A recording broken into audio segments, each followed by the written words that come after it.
দুধীয় অভিষেক হলো মাদারীপুর জেলা অ্যাসোসিয়েশন ফ্রান্সের। আমাদের ফ্রান্স প্রতিনিধি ফয়সাল আহমেদ দীপ জানান, গত রবিবার ফ্রান্সের রাজধানী প্যারিসের মার্কস দোরমার গির্জার হলে দিনব্যাপী এই অনুষ্ঠানের প্রধান অতিথি হিসেবে উপস্থিত ছিলেন আমাদের বাংলাদেশ দূতাবাসের কাউন্সিলর হযরত আলী খান।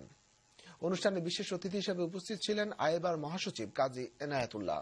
এছাড়া বক্তব্য রাখেন আলম মাতুব্বর, স্পেন প্রবাসী শফিক খান, শাহজাহান রহমান সহ আর অনেকে। অনুষ্ঠানটি যৌথভাবে পরিচালনা করেন ওয়াহিদুজ্জামান টিপু এবং রানার রহমান। অনুষ্ঠানে ৫১ সদস্য বিশিষ্ট নবনির্বাচিত কমিটিকে সকলের সামনে পরিচয় করে দেওয়া হয়। নতুন কমিটির সভাপতি পদে সরওয়ার রহমান হীরা, সাধারণ সম্পাদক পদে সোহেল রহমান এবং সাংগঠনিক সম্পাদক পদে রানার রহমান নির্বাচিত হয়েছেন। তৃতীয় পর্বে সাংস্কৃতিক অনুষ্ঠানে গান পরিবেশন করেন ক্লোজ আপ ওয়ান তারকা রুমি, শিল্পী রৌশন আরা মনি, জিনাত শফিক ও প্যারিসের স্থানীয় শিল্পীবৃন্দ।